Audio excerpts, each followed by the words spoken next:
স্বাগত বৈশাখী টেলিভিশনের নিয়মিত আয়োজন ইস্পাহানি মির্জাপুর জিরো আওয়ারে। আপনাদের সাথে আছি আমি জুনায়েদ তালুকদার। দর্শক, এই অনুষ্ঠানে আমরা সমসাময়িক বিভিন্ন বিষয় নিয়ে কথা বলে থাকি। আজকের আলোচনার বিষয় নির্ধারণ করেছি করিডোর এবং সমসাময়িক বিষয়। এই বিষয় নিয়ে কথা বলার জন্য স্টুডিওতে আমার সঙ্গে দুজন অতিথি উপস্থিত আছেন।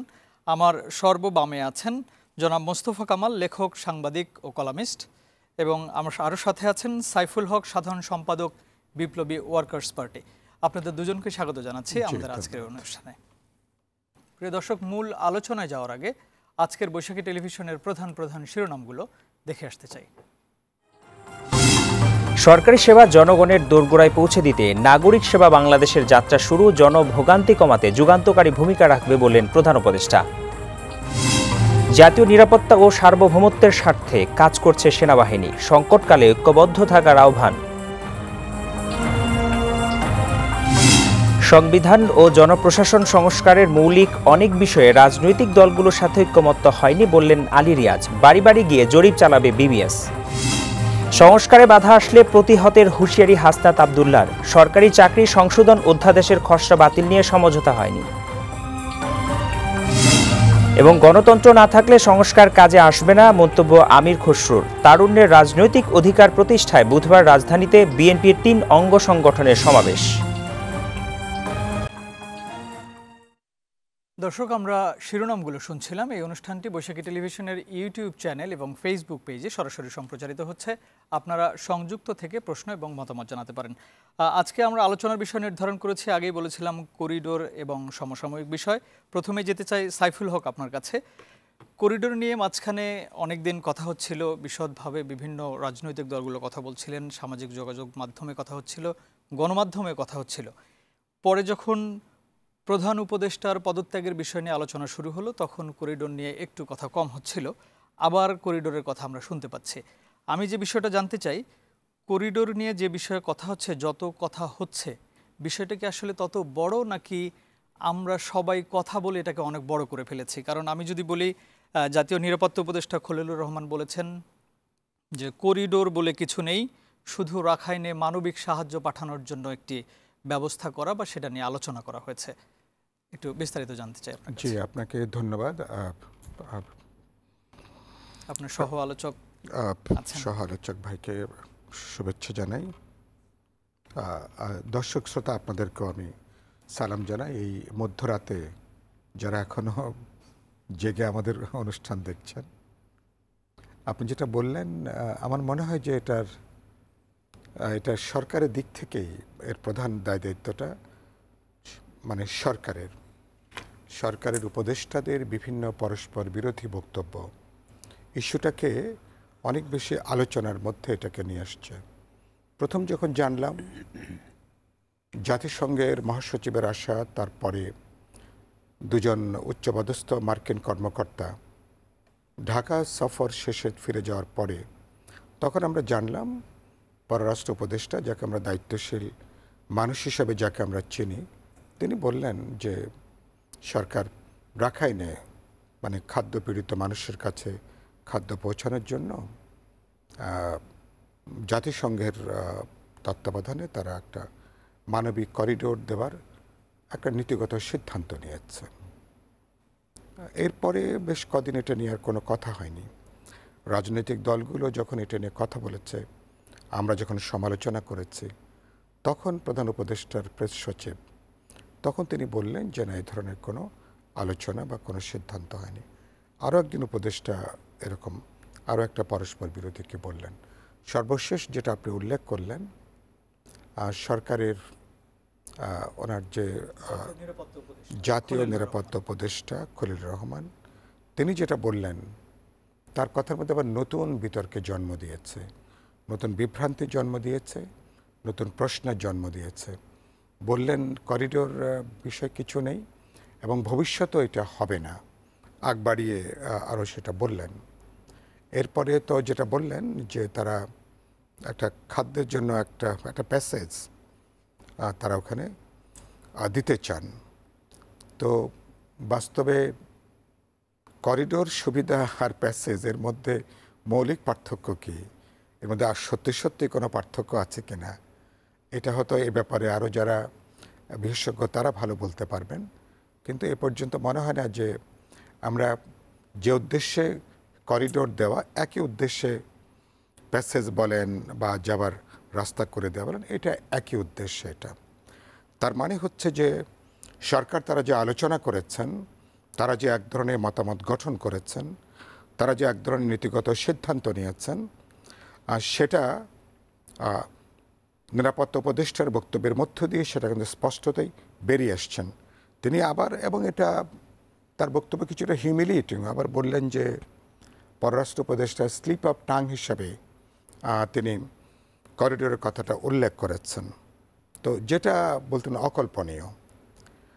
তো প্রথম তার মানে বোঝা যায় তারা কোনো কিছুকে তারা ঢেকে রাখার চেষ্টা করছেন, কোনো কিছুকে গণমাধ্যম এটা হওয়ার কথা না হলে তো তিনি পরক্ষণে বা একদিন দুদিন পরে তিনি কথা বলবেন যে আমার শব্দ বাক্যের চয়নটা ঠিক হয়নি বা ভুল ব্যাখ্যা হয়েছে, যেটা অনেক সময় আমরা শুনি।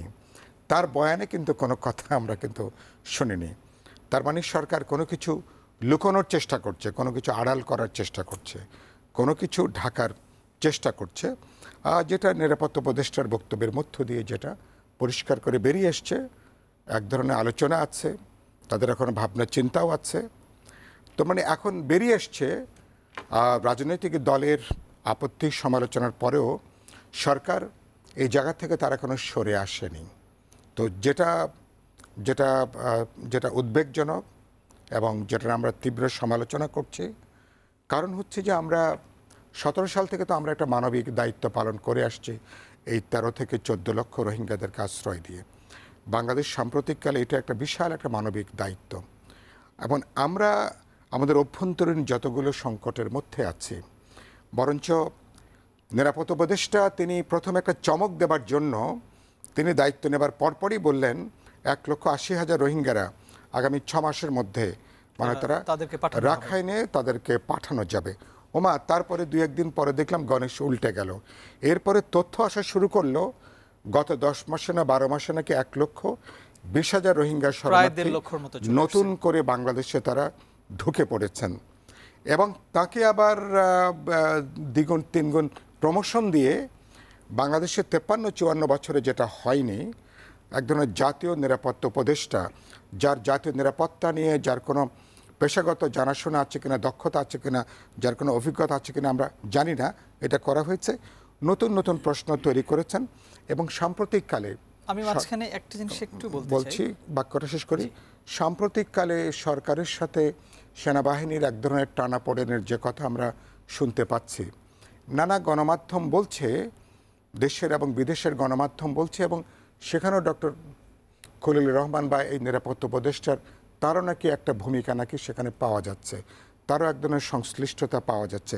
তো এই ব্যক্তি তিনি, আমরা এমনিতে আমরা নানা সমস্যায় জর্জরিত, এবং এটা করে এসে, এবং দলগুলো গতকালকে আমরা যে প্রধান উপদেষ্টার সঙ্গে কথা বললাম, আমরা খুব পরিষ্কার করে সেটা বলেছি, যেটা আমাদের স্বাধীনতা সার্বভৌমত্ব কথা বলেছি কালকে আমরা বলেছি, যেটা জাতীয় নিরাপত্তার সাথে যুক্ত, এইসব ব্যাপারে অন্তর্বর্তী সরকারের কোনো ধরনের কোনো পদক্ষেপ নেওয়াটা সমীচীন হবে না, উচিত হবে না। রাজনৈতিক দলগুলোর সঙ্গে কোনো কথাবার্তা আলাপ আলোচনা ছাড়াই এত বড় স্পর্শকাতর বিষয়ে আর তাদের দিকে যাওয়া ঠিক হবে না। আমরা দেখা হওয়ার 2 দিন আগেই তো দেখলেন সেনাবাহিনীর প্রধান তিনি যখন তাদের বাহিনীর উচ্চপদস্থ অফিসারদের বক্তৃতা তিনি যখন পরিষ্কার করে বললেন, এবং তিনিও বললেন যে এই প্রশ্নে যে তারাও মনে করেন এগুলো নির্বাচিত সরকারেরই দায়িত্ব এসব। এবং আজকে তারা সেনাবাহিনী থেকে যে প্রেস কনফারেন্স যেটা করা হলো, তারাও বললেন, এটা নিয়েই আমরা একটু পরেই কথা বলবো। আজকে তারাও বলেছেন, জি একটু পরে কথা বলবো। আমি একটু মোস্তফা কামাল ভাই আপনার কাছে আসতে চাই একই বিষয়ে। এই করিডোর নিয়ে যে কথা হচ্ছেন, জাতীয় নিরাপত্তা উপদেষ্টা বললেন যে করিডোর এখানে কোনো কিছুই না, জাস্ট আমরা শুধু রাখাইনে খাদ্য পাঠানোর জন্য একটা ব্যবস্থা করা, সেটা আমরা করতে চাচ্ছি। কিন্তু সেটা নিয়ে বিভিন্ন রকমের কথা হচ্ছে, এবং এখনও রাজনৈতিক দলগুলো কথা বলছেন। এবং গত 2 দিনে যত রাজনৈতিক দলের নেতারা দেখা করেছেন প্রধান উপদেষ্টার সঙ্গে, সেখানে স্পেসিফিকভাবে অনেকেই এই বিষয়ে বলেছেন, এবং জামায়াতে ইসলামের আমিরও বলেছেন যে এই বিষয়ে কোনো কথা হবে না, এটা একদম ফুল স্টপ। জি, ধন্যবাদ আপনাকে। অতিকথন বলতে একটা কথা আছে, গত কয়েকদিন যে কথাবার্তা হচ্ছে এগুলো নিয়ে, এগুলো কথা না, অতিকথন। আরও যদি আমি প্রচলিত বাংলা বলি, কোনোটা আ কথা, কোনোটা কুকথা, একদম দরকার ছিল না। তো আমাদের কুমিল্লা অঞ্চলে বলে যে গাফিলতি করা বা খামখেয়ালি করা, যে সামান্য ঘামাচি আপনি চুলকাইলেন, এটা বিস্ফোরা হয়ে গেল, অথবা সামান্য সর্দি কাশি অতি চর্চায় ওইটারে আপনি নিউমোনিয়া পর্যায়ে নিয়ে গেলেন। ঠিক করিডোর নিয়ে আচমকা একটা বক্তব্য দিয়ে দিলেন একজন উপদেষ্টা, প্রসঙ্গ ছাড়াই এবং অসময়ে, কোনো প্রসঙ্গও ছিল না, সময়ের প্রেক্ষিত ছিল না। তিনি বলে বসলেন সিদ্ধান্ত হয়েছে, নৈতিক সিদ্ধান্ত হয়েছে। ফরেন অ্যাডভাইজার বলেন, গোলমাল বাঁধালেন। কিন্তু কিছুদিন পর আরেকজন বললেন যে না, এরকম কিছু কোনো কথাই হয়নি, কথাই প্রেস সচিব বললেন। সর্বশেষ নিরাপত্তা উপদেষ্টা আবার বললেন যে না, করিডোর বলতেই কিছু নাই। তো যদি এটা নাই থাকবে, যদি কথা নাই হয়ে থাকবে, 5-7 দিন টানা আমাদেরকে ব্যস্ত রাখলেন কেন এই নিয়ে? এগুলো তো ওবায়দুল কাদের অথবা হাসান মাহমুদদেরকে মানাতো খুব ভালো। তারা সকালে দুপুরে সন্ধ্যায় নানানটা বলতেন, নানান ব্যাখ্যা দিতেন। এখন যারা ক্ষমতায় আছে তারা কিন্তু সবার সরকার, দলীয় সরকার না, সবাই তাদেরকে ওন করেন। এই যে আমার সহালোচক সাইফুল হক ভাই কষ্টের কথা বলছেন, কিন্তু সরকারের বিরুদ্ধে কিন্তু তারা না বলেন না, তারা অত্যন্ত সমঝদার। রাজনৈতিক দলগুলো কিন্তু এই ক্ষেত্রে অত্যন্ত স্মার্টনেস দেখিয়েছে। তারা এত ব্যাখ্যায় যায়নি, প্রায় প্রত্যেকটি দলের বোধহয় কথাবার্তা আপনাদের অত্যন্ত কাছাকাছি। সামান্য হেরফের হয়তো বা বক্তব্য ডেলিভারির সময় হয়েছে, কেউ বলছেন এটা দেয়াই যাবে না, কেউ বলছেন যে এটার বিষয়ে দেয়া যাবে না, এমন কথা না বলে অন্তত বলছেন রাজনৈতিক আলাপ দরকার। দুটোর অর্থ একই। সেনাবাহিনীর বক্তব্য অত্যন্ত পরিষ্কার, সেনা প্রধানও খুব পরিষ্কার করে বলেছেন। আবার আজকে যে সেনাবাহিনীর যেই ব্রিফিংটা হয়েছে ওখানেও পরিষ্কার করে বলা হয়েছে যে জাতীয় নিরাপত্তার প্রশ্নে এই ধরনের কোনো সিদ্ধান্তের সাথে সেনাবাহিনী সেটা সহ্য করতে চায় না, এটা ঠিক নয়। তো এরকম স্পষ্ট কথা বলার পর সম্ভবত বাড়তি কথা আর খুব দরকার করে না। তারপরও সর্বশেষ যিনি নিরাপত্তা উপদেষ্টা, তিনিও আবার একটু পাকনামি করেছেন, যেটাকে আমি বলবো কথার সাথে আর একটু লেজ লাগিয়েছেন, তবে যুক্ত করে যে করিডোর বলতে বা মানবিক করিডোর বলতে আসলে কিছু নেই, বা করিডোর বলতে কিছু নেই, আমরা মানবিক সহায়তা করব, একই অর্থ দাঁড়াচ্ছে। তো মানবিক কাজ তো আমরা করছি, তাদের তো আমরা আশ্রয় দিয়েছি, আশ্রয় দেয়া। আবার করিডোর তো আছেই। করিডোর ছাড়া তারা আসলো কি করে বাংলাদেশে? আসমান দিয়ে তো আসেনি, হাওয়াই জাহাজেও আসেনি, কোনো না কোনো ফরম্যাটে একটা করিডোর আছে বলেই তারা এসেছে। তো এরকম একটা অবস্থায় এই নিয়ে মনে হয় বাড়তি কথা যত কম বলা যায়, অথবা না বললে আরও ভালো, কারণ আরও অনেক কাজ আছে। আপনি খেয়াল করে দেখুন, এখন যে সময়টা যাচ্ছে, অর্থাৎ জুন আসছে, মে প্রায় শেষ, এই সময়ে 15-20 দিন মহাব্যস্ত থাকে এনবিআর, কিন্তু আমাদের গত মাসখানেক ধরে এনবিআর কিন্তু একদম অচল। আমরা এনবিআর নিয়ে আলোচনা করব, দুদিন পরে আমাদের বাজেট, এটাও আছে আলোচনা। আবার দেখেন সচিবালয় অত্যন্ত ফাংশন করার জায়গা, আমরা সেই জায়গাটায় আসবো একটু। আমি আবার একটু সাইফুল হক ভাই আপনার কাছে যেতে চাই। আজকে সেনাবাহিনীর যে ব্রিফিং আপনি কথা বলতে চাচ্ছিলেন, আমি বললাম যে পরের ইয়েতে খুব কথা বলবো। সেনাবাহিনীর ব্রিফিংয়ে সেনাবাহিনী সরাসরি বলেছেন যে আমরা দেশের সার্বভৌমত্বের প্রশ্নে এখানে কোনো ছাড় দেওয়ার সুযোগ নেই এবং সেটা হবে না। এবং এখন অনেকেই বলছিলেন যে সরকার এবং সেনাবাহিনীর মধ্যে একটা দূরত্ব হয়ে গেছে, কিন্তু সেনাবাহিনী আজকে বলছেন যে নো, এটা আমরা একসঙ্গে কাজ করছি। আপনি বলতে চাচ্ছিলেন যদি? না, আমি মনে করি আমাদের সেনাবাহিনী খুবই দায়িত্বশীলতার পরিচয় দিয়েছেন। কদিন আগে আমাদের সেনাপ্রধান তিনি যে বক্তব্য দিয়েছেন, মানে সাধারণ স্বাভাবিক রাজনৈতিক সরকারের আমলে জাতীয় রাষ্ট্র রাজনীতি নিয়ে আমাদের বাহিনী প্রধানরা এভাবে কখনো কথা বলেন না, তার প্রয়োজনও হয় না। কিন্তু যেহেতু এই সেনাবাহিনী আমাদের একটা অভূতপূর্ব গণজাগরণ, গণ অভ্যুত্থানে শেষ দিকে তাদের একটা গুরুত্বপূর্ণ ভূমিকা, যেটা বলতে পারেন অভ্যুত্থানের ডিসাইডিং সময়ে যখন বাঁক নেবার সময় তাদের এই ভূমিকাটা ছিল খুব গুরুত্বপূর্ণ টার্নিং পয়েন্ট।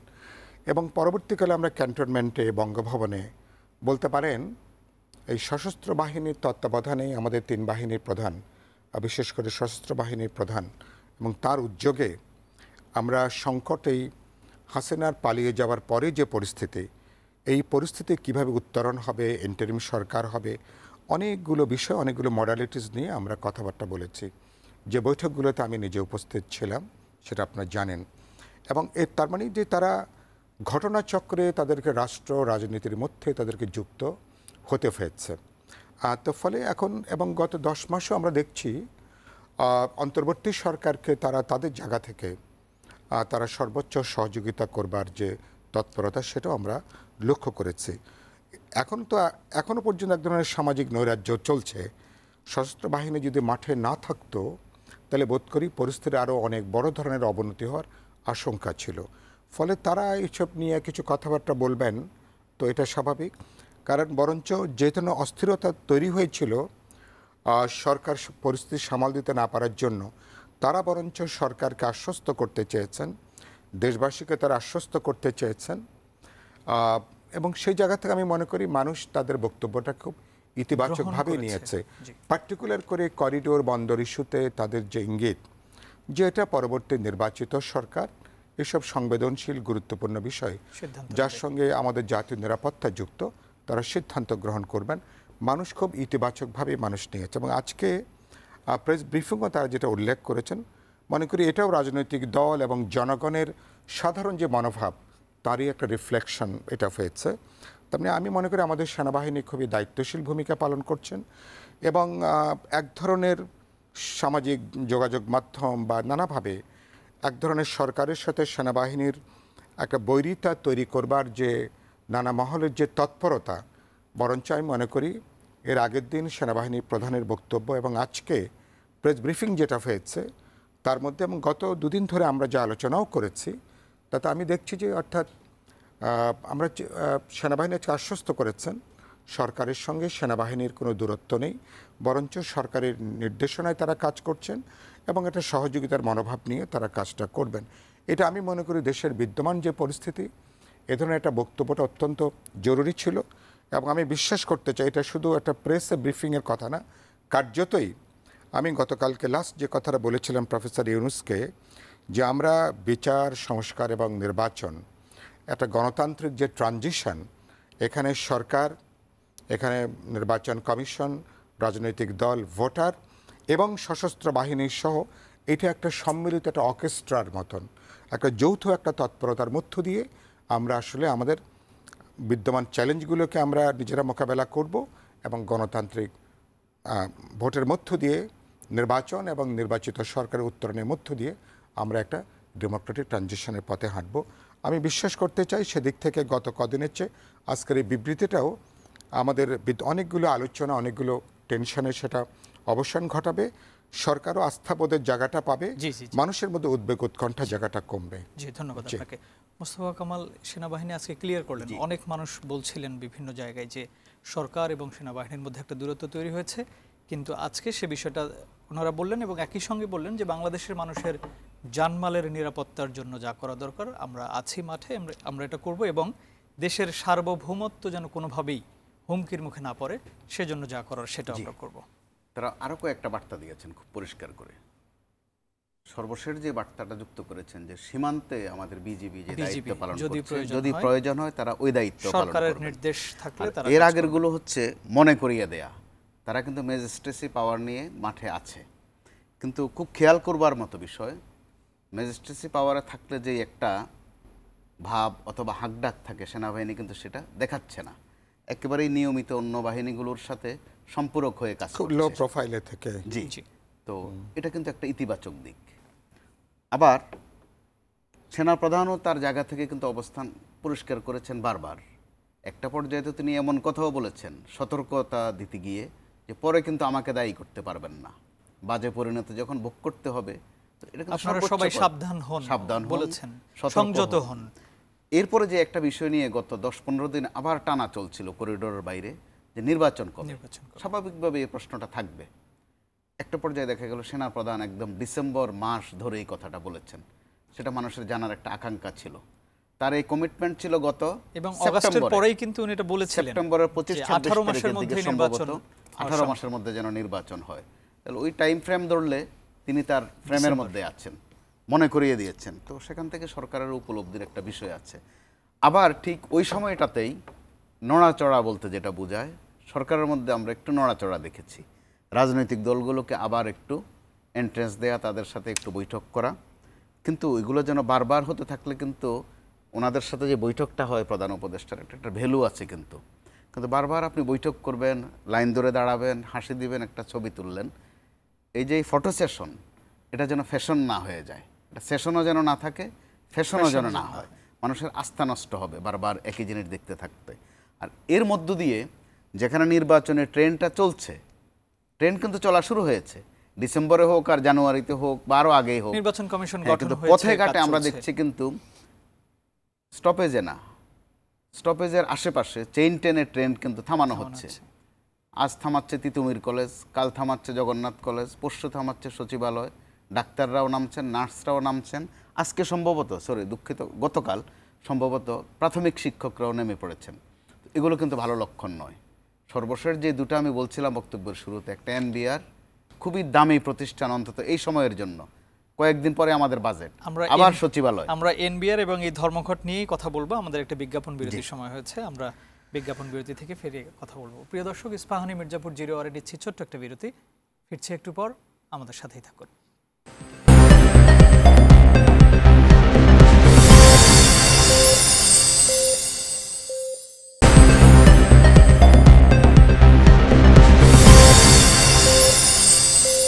ইস্পাহানি মির্জাপুর 0 আবারও স্বাগত। আমরা আলোচনা করছিলাম করিডোর ও সমসাময়িক বিষয় নিয়ে।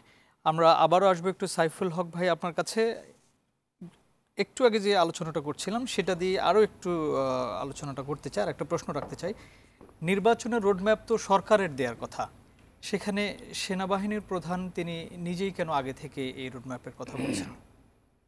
না, ঠিক আছে, এটা আপনি গুরুত্বপূর্ণ কথা বলেছেন। আমাদের এখন যে বিশেষ যে একটা রাজনৈতিক পরিস্থিতি চলছে, সেখানে আমাদের বিশেষ করে যেটা বললাম, অভ্যুত্থানের পর থেকে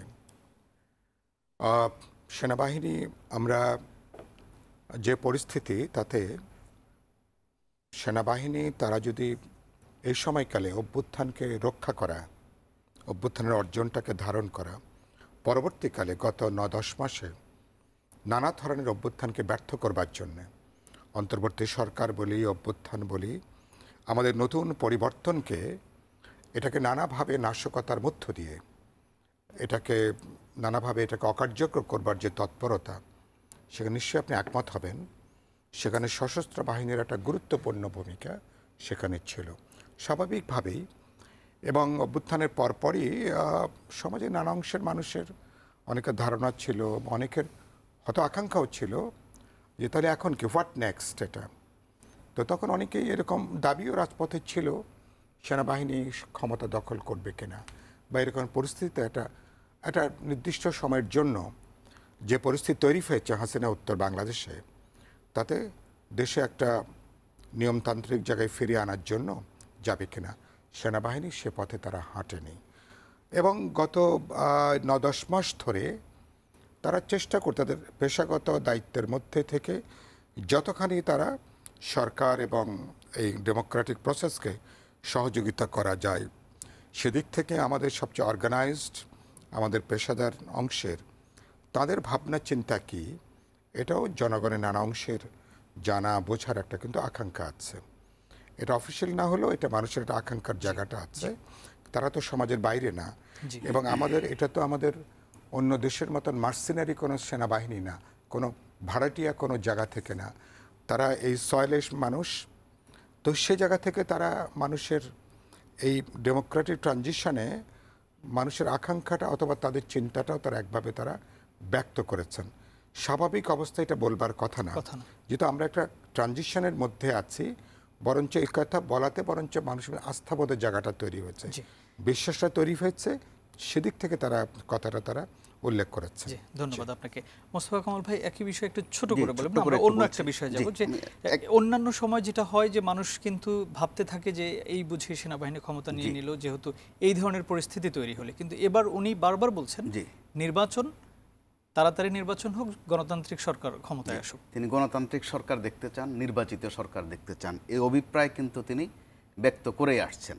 সেই ক্ষেত্রে প্রাসঙ্গিকভাবে তিনি এই কথা উল্লেখ করছেন তার রাজনৈতিক মোহ নেই। আবার এই কথাও বলেছেন সেনাবাহিনীকে নিয়ে যেন কেউ রাজনীতি করতে না পারে, তার বাহিনীকে যেন কেউ রাজনীতিতে জড়াতে না পারে, ওই বিষয়ে তার সতর্কতার কথা বলেছেন।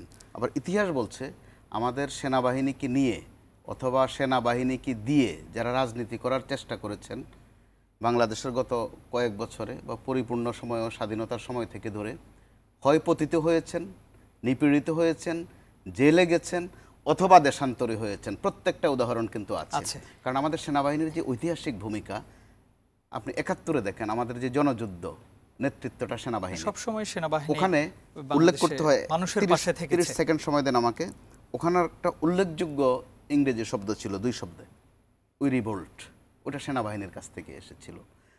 আমি সাইফুল ভাইয়ের সম্ভবত মনে আছে 90-তে আরেকটা 2টা ইংরেজি শব্দ ছিল জেনারেল নুরুদ্দিন খানের, যখন যে কি হবে না হবে উনি বলছিলেন এনাফ ইজ এনাফ, আর না। ঠিক এবার আসলো কিন্তু যে নো ফায়ার। দেখেন শব্দগুলো দেখেন, অর্থাৎ তারা আমাদের এই গণতন্ত্রায়নে যে ভূমিকা রাখতে পারেন বা রাখছেন সেটা কিন্তু এবার আরো ভিন্ন প্রেক্ষিতে ভিন্নভাবেও প্রমাণিত। আমি এবার অন্য একটু বিষয়ে কথা বলতে চাই। আজকে সংস্কার কমিশনের ভাইস চেয়ারম্যান আলী রিয়াজ উনি প্রেস কনফারেন্স করেছেন এবং সেখানে বলেছেন যে বড় বড় যে বিষয়গুলো সেগুলো নিয়ে সবার মধ্যে যে মতের মিল সেটা পাওয়া যাচ্ছে না। সেখানে হতে পারে আপনার একজন কতবার প্রধানমন্ত্রী থাকবেন, একজন ব্যক্তি, সংসদ সদস্যরা কোন কোন কতগুলো পদে থাকতে পারবেন, সংবিধান সংশোধনের প্রক্রিয়া কি হবে, এরকম যে বড় বড় বিষয়গুলো, রাষ্ট্রপতি নিয়োগের প্রক্রিয়া কি হবে, এই বড় বিষয়গুলো এখন ঐক্যমত্যে পৌঁছানো যায়নি। এটা স্বাভাবিক। এই সব বিষয়ে ঐক্যমত্যে পৌঁছাতে কিন্তু একটু টাইম লাগবে। আর রাজনীতিবিদরাও তো এখানে যারা আছেন তারা সবাই পাক্কা, যারা নবাগত আছেন এনসিপি যাদেরকে বলা হয় তারাও কিন্তু পাক্কা এরই মধ্যে। তারাও দেখবেন তাদের অভিপ্রায় কিন্তু খুব স্পষ্ট করে বলে এবং প্রত্যেকেরই যুক্তি আছে। এবং গণমাধ্যমের জায়গা থেকে আমি মনে করি এগুলো আলোচনায় থাকা ভালো, সিদ্ধান্তটা রাজনৈতিকভাবে আসা ভালো, তাদের মতামত নিয়ে করা। তো সেই ক্ষেত্রে ঐকমত্য কমিশন যদি ভাষা বা শব্দে এরকম শুরু করে যে করতে হবে বা মানতে হবে, তাহলে কিন্তু এর মধ্যে একটা ভিন্ন গন্ধ আছে। মানতে হবে, করতে হবে, সেটাও কিন্তু এক ধরনের ফ্যাসিজম। তো ওই ক্ষেত্রে তারা আবার ছোট্ট একটা বার্তা কিন্তু দিচ্ছেন, যেটা প্রধান উপদেষ্টা দিয়েছিলেন এর আগে একবার, আজকে আলী রিয়াজ সাহেবও দিয়েছেন, যে কে কি প্রধান উপদেষ্টা ছিল, কে কি সংস্কার চাচ্ছেন, না চাইলেও একটু ছোট্ট করে লিখে দেন, আর চাইলে কি চান ওটাও একটু লিখে দেন, সেটা আমরা জনগণকে জানিয়ে দেব। এটাও কিন্তু ভালো লক্ষণ। এটা আমরা দেখবেন ক্লাসেও শিক্ষক যদি কোনো ছাত্রকে নিয়ন্ত্রণ করতে না পারে, বলে যে তোমার আম্মুর কাছে বলে দেব। আবার মা বাবাও যদি কোনো স্টুডেন্টকে তার সন্তানকে নিয়ন্ত্রণ করতে না পারে, বলে যে স্যারের কাছে বলে দেব। তো ওই ক্ষেত্রে এবার যে আসছে জনগণকে জানিয়ে দেব, এটাও কিন্তু ভালো লক্ষণ। অর্থাৎ জনগণকে একটু সাক্ষী রাখা। কিন্তু রাজনৈতিক দলগুলোর মধ্যে সম্ভবত এই নিয়ে একটু আপত্তি আছে, যে তারা ওইটা পরিষ্কার রাখতে চান না। আমার মনে হয় রাখা উচিত এই কারণে, কারণ স্মরণ করতে হয় আমার 90-তে 3 দলীয় জোটের একটা রূপরেখা ছিল। কিছু কিছু বোধ হয় বলবে লিখিত ছিল আর কিছু মৌখিক ছিল। তারা ওই কথা রাখেননি কেউ। বিশেষ করে একটা ছিল যে স্বৈরাচারকে কেউ পার্টনার করবেন না, আশপাশে জায়গা দেবেন না। কিন্তু অল্প সময়ের মধ্যে দেখা গেল বড় দল দুটি, আওয়ামী লীগ এবং বিএনপি, বরং প্রতিযোগিতা কে স্বৈরাচারকে সাথে নেবে।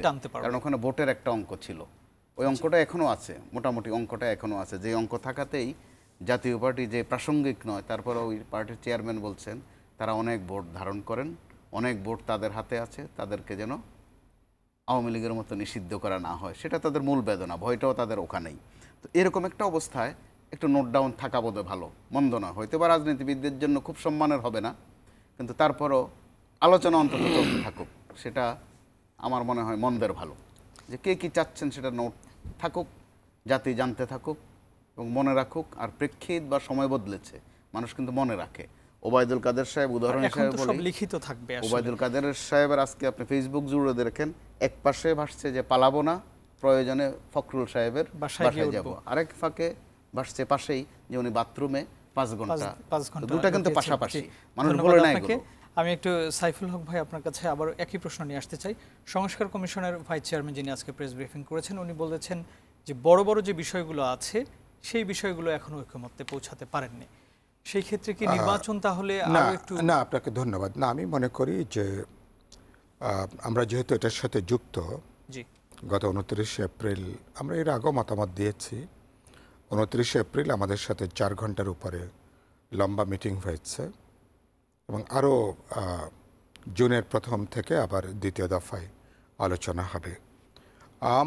আমার অবজারভেশন হচ্ছে যে অনেক গুরুত্বপূর্ণ ব্যাপারে রাজনৈতিক দলগুলোর মধ্যে বেশ কিছু গুরুত্বপূর্ণ সমঝোতা আছে, ঐক্যমতের জায়গাটা আছে। তো আমরা আগে ইতিবাচক জায়গাটাকে আমি মনে করি হাইলাইট করা দরকার।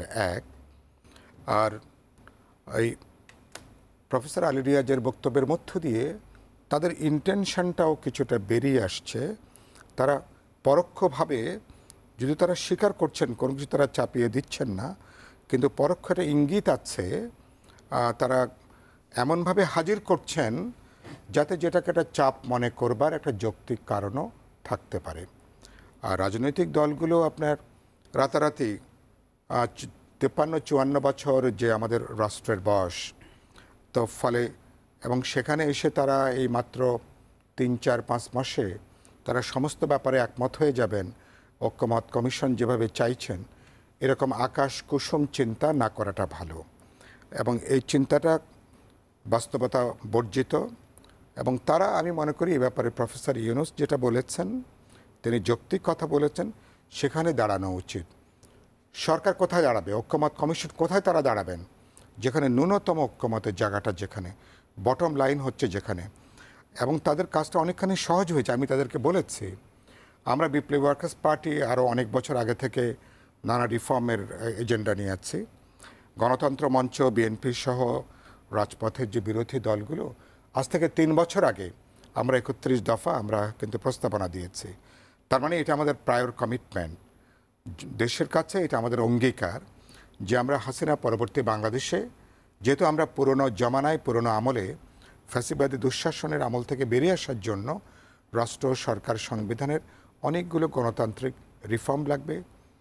ট্রানজিশনের জন্য সরকার দায়িত্বশীল হবে, অ্যাকাউন্টেবল হবে, ডেমোক্রেটিক হবে, সবাইকে জবাবদিহিতার মধ্যে আনা যাবে। সুতরাং তার উপরে আমরা নির্ভর করব। আপনি এক যাত্রায় সমস্ত কিছু অর্জন করবেন, এরকম চিন্তা করার পদ্ধতিটা ভুল। একটা বহুত্ববাদী সমাজে, যেখানে আমাদের মধ্যে রাজনৈতিক চিন্তার যোজন যোজন দূরত্ব, আমি বরঞ্চ রাজনৈতিক নেতৃত্বকে বরঞ্চ আমি স্যালুট জানাতে চাই। প্রত্যেকে তারা এখন পরিবর্তন চান, প্রত্যেকে রিফর্ম চান, ডেমোক্রেটিক একটা ট্রানজিশন চান। প্রত্যেকে পুরনো জমানার মতন এরকম যা খুশি করা যাবে, ক্ষমতাকে এরকম একটা বেসুমার লাইসেন্স হিসেবে কেউ বিবেচনা করছেন না।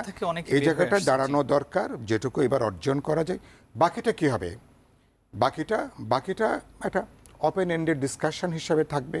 দলগুলো বা জোটগুলোর জন্য তাদের এজেন্ডাই থাকবে, ইলেকশন ম্যানিফেস্টো থাকবে, এগুলো নিয়ে পাবলিক স্ফেয়ারে জনপরিসরে আলোচনা হবে, কথাবার্তা হবে, এবং আগামী 1 বছর, 2 বছর, 5 বছর, 10 বছরও অনেকগুলো বিষয় হয়তো আমাদেরকে সমাধান করতে হবে। সুতরাং তাদের চিন্তার প্রথম পদ্ধতিটা ভুল, যেখানে এক যাত্রায় সবটা অর্জন করার চিন্তাটা ভুল। কোনো কিছু চাপিয়ে দেওয়ার, ইনডিরেক্টলি চাপ তৈরি করার অ্যাটিটিউডটা ভুল।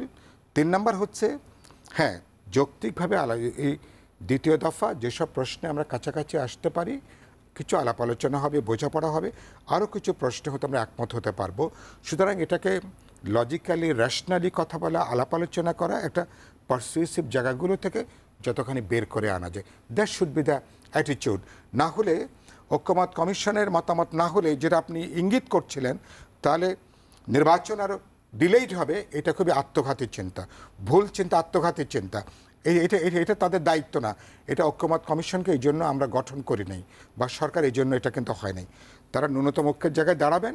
কনসেনসাসটা বিল্ড আপ যেটুকু হয়েছে, আমরা আশা করি জুলাই মাসের মধ্যে, জুলাই চার্টার বলি সনদবিটা আমরা স্বাক্ষর করব, তারপর আমরা ইলেকশনের দিকে আমরা হাঁটতে পারি। ধন্যবাদ। আমাদের আরও একটি বিজ্ঞাপন বিরতির সময় আছে। প্রিয় দর্শক, ইস্পাহানি মির্জাপুর 0 আওয়ারে নিচ্ছে আরও একটি বিরতি। ফিরছি একটু পর, আমাদের সাথেই থাকুন।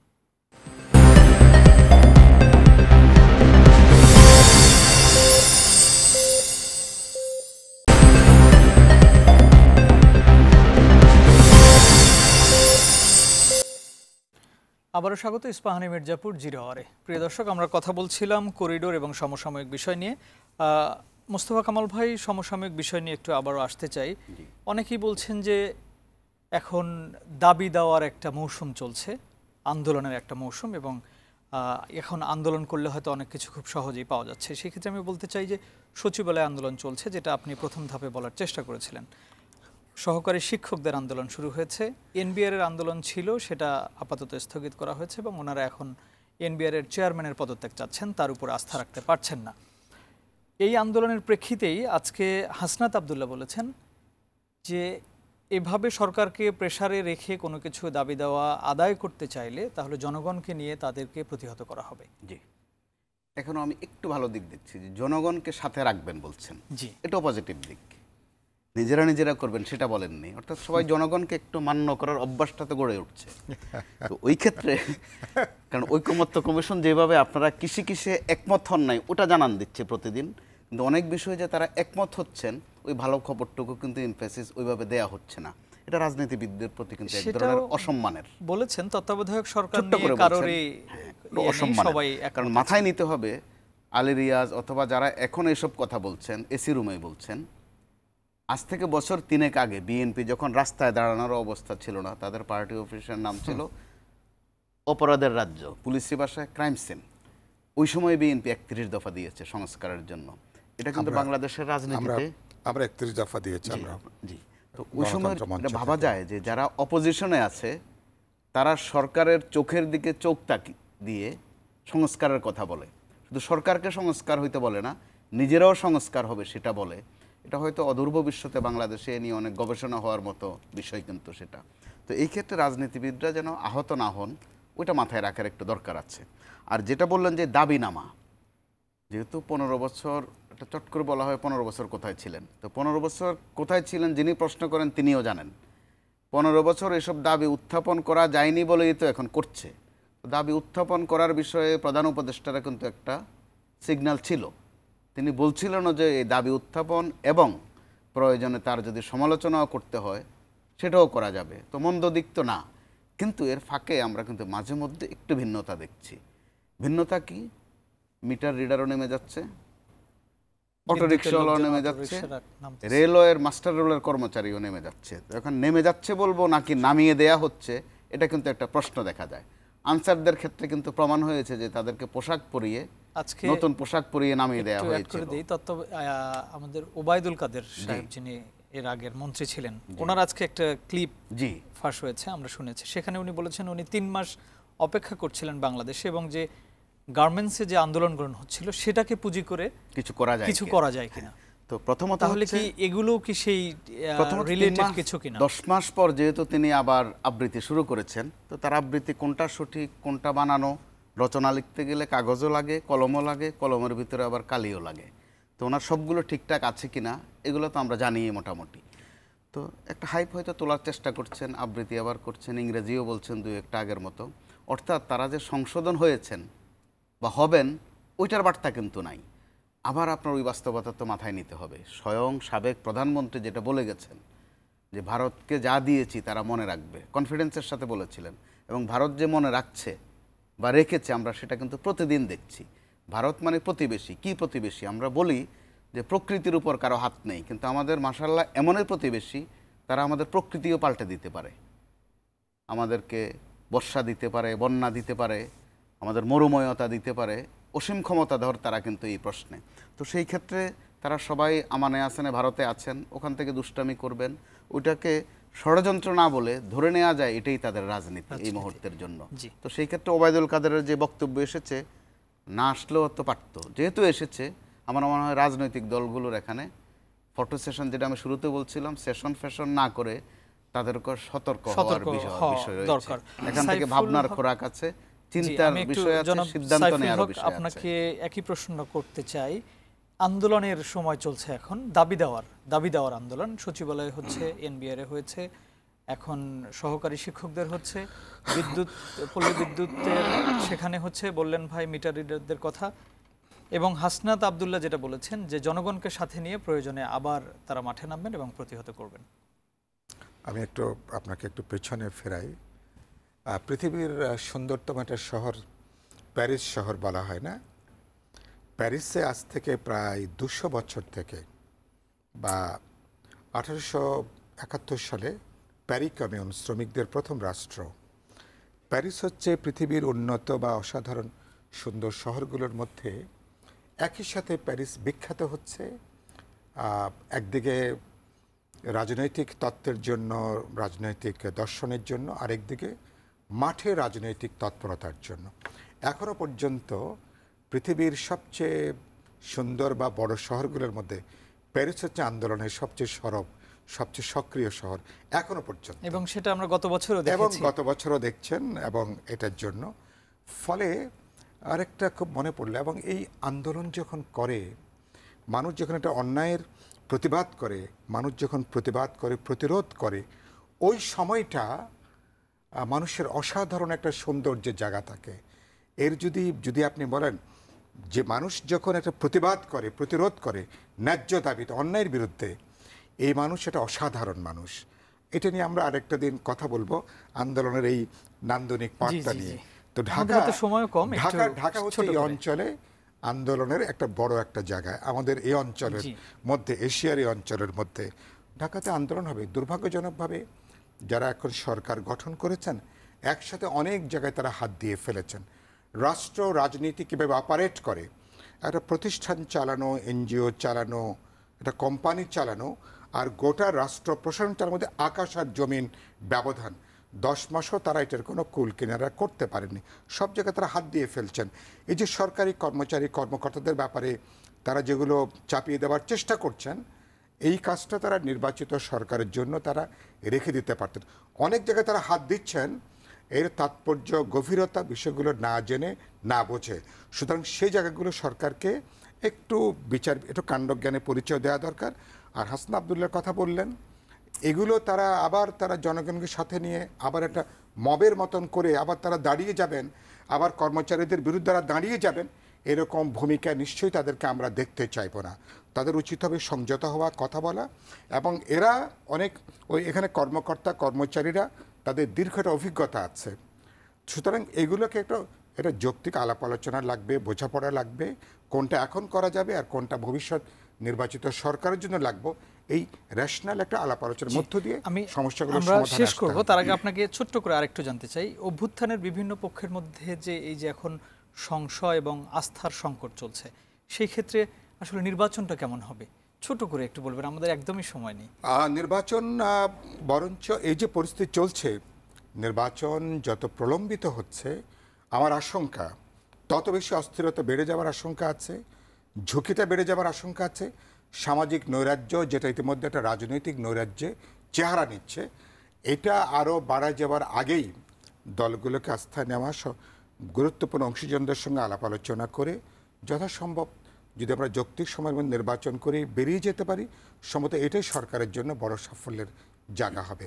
এখানে খুব বেশি ভালো করতে গেলে যেটুকু ন্যূনতম করা যেত, সেটাও হয়তো করার সুযোগ নাও পাওয়া যেতে পারে। এই ব্যাপারে সরকারকে একটু বিবেচনার মধ্যে রাখাটা খুব জরুরি। ধন্যবাদ আপনাকে। মোস্তফা কামাল ভাই, ছোট করে একটু একই বিষয়টা, যে এই যে স্টেক হোল্ডারগুলো গণ অভ্যুত্থানের, সেখানে এখন সবার মধ্যে যে আস্থার সংকট, বিশ্বাস কমে গেছে সবার মাঝে, তাহলে নির্বাচনটা যখন হয় বা যেমন কেমন হবে এই নির্বাচন, ওই ক্ষেত্রে একটু সংশয় দেখা দেয়। আবার এটাকেও পজিটিভলি দেখা যায় যে যখন নির্বাচন আসে তখন একটু কেউ কাউকে একটু ঘায়েল করার চেষ্টা করবেন। এটা আমাদের নির্বাচনী মাঠের একটা বৈশিষ্ট্য। কিন্তু এই ঘায়েল করতে গিয়ে আমি ন্যাংটা শব্দটা নাই ইউজ করলাম, দিগম্বর করে ফেলছেন কিন্তু এক পক্ষ আরেক পক্ষকে। এমন সব কথা বলছেন, কে কোথায় তদবির করছেন, কে কোত্থেকে কত নিয়েছেন, কে কোথায় কমিশন খেয়েছেন, কে আগে মেসে থাকতেন, কে এখন প্রাডো গাড়িতে চড়েন, এগুলো কিন্তু কোনোটাই আবার ফেলনা নয়। তো আমরা গণমাধ্যমে এই খবরগুলো কোথায় পাই? আমাদের নিজস্ব সোর্স আছে, কিন্তু এখন টিভি স্ক্রিনও বলতে বাধ্য হচ্ছি। অন্যতম সোর্স হচ্ছে ধরেন রাজনৈতিক দলগুলো, এক দল আরেক দলের তথ্যগুলো দিচ্ছে। আবার ছাত্রদের বিষয়ে যেসব অভিযোগ আসছে, এগুলো কিন্তু আসছে কোত্থেকে? আমাদের প্রথাগত রাজনৈতিক দলগুলোর কাছ থেকে। তো কোনো তথ্যই হয়তো একেবারে ফেলনা নয়, কিছু সত্য আছে। তো সেটা করতে গিয়ে তারা তাদেরকে যেভাবে উপস্থাপন করছেন, মানুষ এটার জন্য প্রস্তুত ছিল না। কারণ এখানে উল্লেখ করতে হয়, আমাদের কয়েকজন ছাত্র জনতা চিকিৎসা না পেয়ে আত্মহত্যা করতে গিয়েছিলেন। তাদের একটু মাথায় রাখার দরকার আছে, এটা তাদের জন্য সম্মানের না। আবার 24-এর স্পিরিটের সাথেও সেটা যায় না। তো এখানে তো এরপরও লক্ষণ ভালো আছে। আমাদের যিনি প্রধান উপদেষ্টা, তিনি থাকার জন্য আসেননি, যাওয়ার জন্যই এসেছেন। সেনাপ্রধান, তার ক্ষমতার মোহ নাই, সেটা এরই মধ্যে বারবার তিনি বলেছেন। তো সেই ক্ষেত্রে রাজনৈতিক দলগুলো একটা অভিযাত্রায় পৌঁছবে, ওই সম্ভাবনা, ওই বাস্তবতা পর্যাপ্ত আছে। ওই ক্ষেত্রে বাড়তি কথা যেটা আপনি উপস্থাপনার শুরুতে বলেছিলেন, যে স্লিপ অফ টাং, বাংলা তর্জমা হচ্ছে জিহ্বা নড়াচড়া করা। তো জিহ্বাটা যেন একটু কম নড়ে, জি। এই জিব্বা নড়াচড়ায় অনেক গোলমাল হয়, এটা রাজনীতিবিদদের নড়ে বেশি জিব্বা। জি, তো যারা আপনাদের দায়িত্বে আছেন দুজনকেই তাদেরও যেন জিব্বা কম নড়ে, রাজনীতিবিদদেরও যেন এই সময়ের জন্য কম দুজনকে নড়ে। অসংখ্য ধন্যবাদ। জনাব সাইফুল হক, জনাব মোস্তফা কামাল, অসংখ্য ধন্যবাদ জানাচ্ছি স্টুডিওতে এসে সময় দেওয়ার জন্য। প্রিয় দর্শক, ইস্পাহানি মির্জাপুর 0 আওয়ার এই ছিল আমাদের আজকের আয়োজন। আগামীকাল অন্য কোনো অতিথি এবং অন্য কোনো বিষয় নিয়ে কথা হবে। সে পর্যন্ত ভালো থাকবেন। শুভরাত্রি।